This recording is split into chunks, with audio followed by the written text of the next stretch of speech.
Dealer team of Peter Brock and John Harvey took out the first two places today in the Hang 10 400 at Sandown.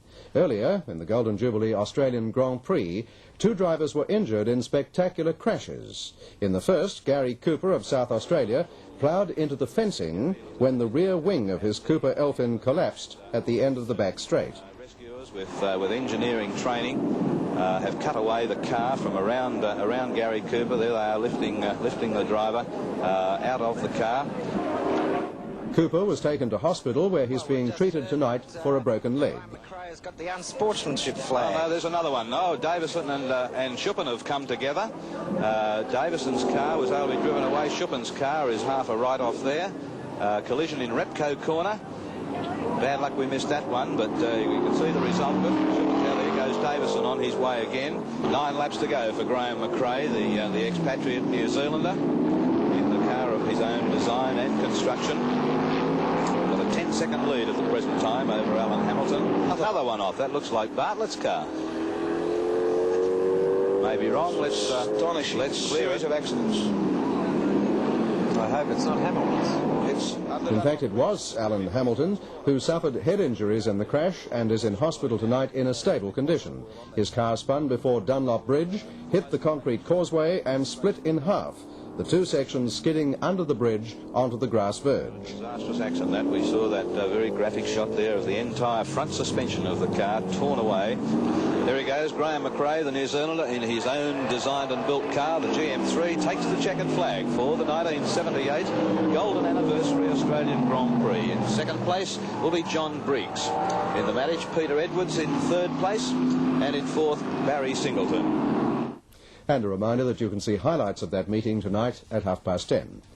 In VFA football, Preston today won its way into the grand final with a last-minute win over Port Melbourne. Preston had the upper hand during the last quarter, but Port came back strongly and hit the front in the time-on period. Port went 2 points ahead at the 30-minute mark. But in the last minute of play, Preston goaled to take a 4-point lead and win the match. Soccer. The European champion Liverpool continued their impressive start to the English League season yesterday with a 3-0 win over Birmingham City. It was their 5th victory in 5 matches. Liverpool, playing from left to right, were put under some early pressure, but the defence, with Emlyn Hughes absent, were more than capable. Barrowclough's cross eluded Clements in the Liverpool goal, but Givens put his header wide. Liverpool's first goal followed Gallagher's handling of McDermott's flick. Graham Souness took the free kick, which benefited from the deflection.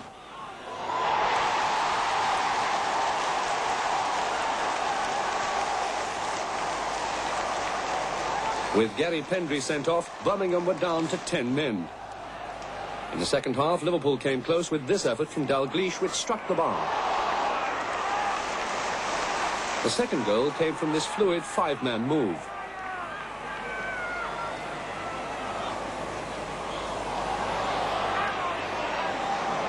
A simple tap-in gave Souness his second goal.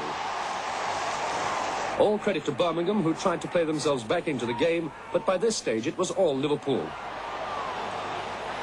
Alan Kennedy calmly chested down to score Liverpool's third. The final score, Birmingham City 0, Liverpool 3.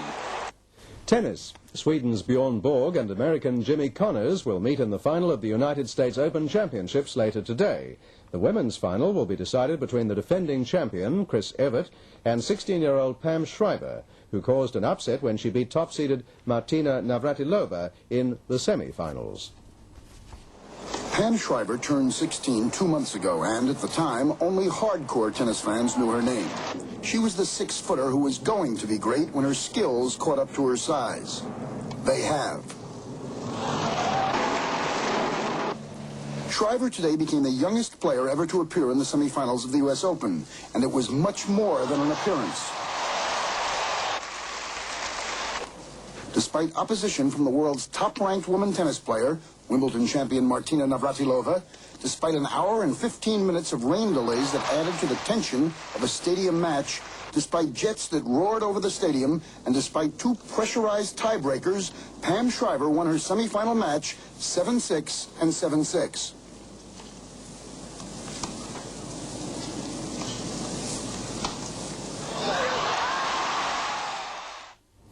Golf, and New South Wales has won the national teams championship in Brisbane, narrowly defeating Tasmania. The Tasmanians went into today's final undefeated, but New South Wales beat them 5 matches to 2, winning the championship with 4 victories and 24 games to Tasmania's 4 wins and 21 games.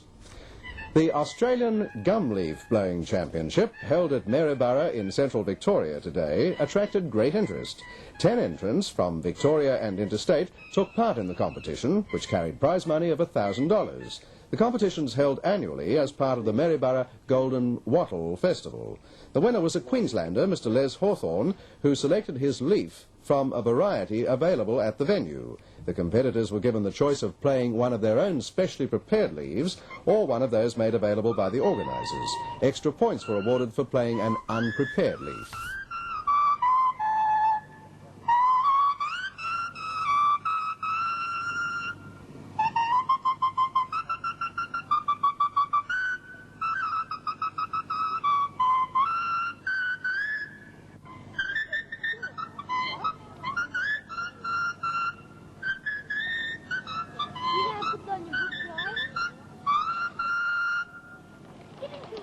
The competition attracted only 2 Aboriginal entrants. One of them, Ambrose Golden Brown, a Melbourne Aboriginal education officer, came second.